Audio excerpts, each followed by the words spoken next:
Now then, welcome to Huson DIY. My name's Ben. In this video, checking out a roof rack for the Nissan Ariya.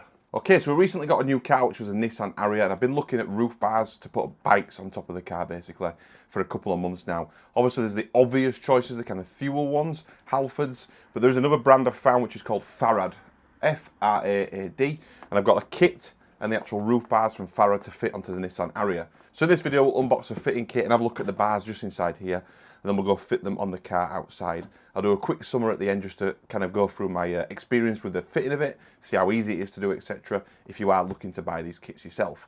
Essentially though, I think the bars are kind of universal almost across a lot of cars, and then you get a specific kit to fit onto your car, because obviously different cars require different fitting systems. The Nissan Ariya doesn't come with the bars built into the actual roof. You've got to fit it around the actual door frame, which isn't ideal. It is really good when you've got the bars, you can fit it directly onto them, but it's not the end of the world. We've got this fitting kit to go around the actual frame of the actual door, fit it onto the door, and then the bars go on. It's the first time I've done that. I've always had bars on the roof. I've had a Nissan X-Trail, a Nissan Qashqai, and a Ford Fiesta as well, and they just went onto the actual roof system. So we'll see what it's like. Anyway, let's get inside the boxes. I'll look at the kit first, see what we get inside it, and then we'll have a look at the bars, and then we'll go fit them on the car outside.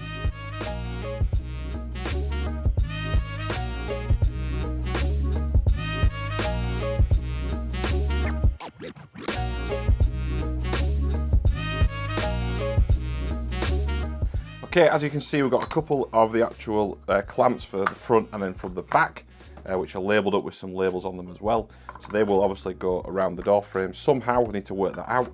There is an instruction book included as well, which goes through some of the detail on how to fit it. Now, this is a kind of fitting that you can use on multiple cars. So within the instruction manual, there's guidance around on the measurements you need to do it from the actual fitting of the actual system onto the roof and where it should go exactly on the roof. So there is some measurements included on there, so we'll have to go through that. On the face of it, it looks quite complicated, but I think it should be fairly simple, I would have thought. So we'll probably just need to be careful in terms of making sure we get those measurements correct. So yeah, we'll go through it now. As I mentioned, I'll get some footage throughout the fitting.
Okay, all done now with the Farad roof system and the roof bars fitted onto the actual Nissan Ariya. We've actually used them as well this last weekend to put some bike racks and some bikes on there as well.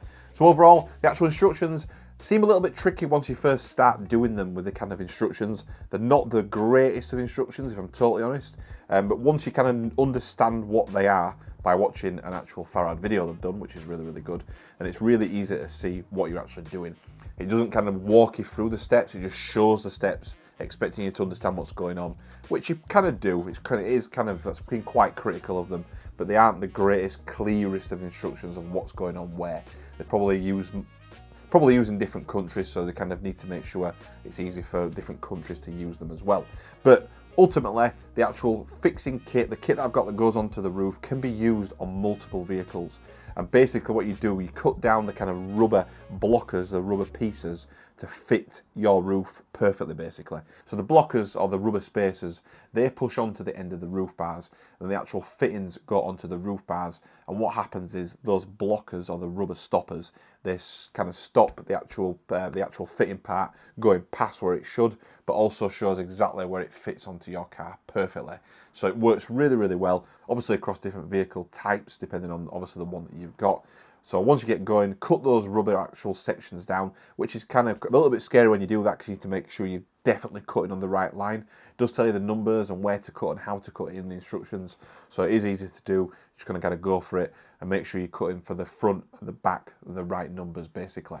So you can't really get it wrong as long as you follow the actual numbers on the actual instructions that are inside the instruction book.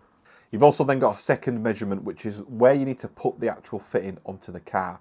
Now on the Nissan Ariya, there is a kind of a little rubber section on the Nissan Ariya that shows where it should go, which is actually really, really good. I'm not sure if all cars have that, but it had it on where it goes. I used a tape measure just to make sure it was definitely there.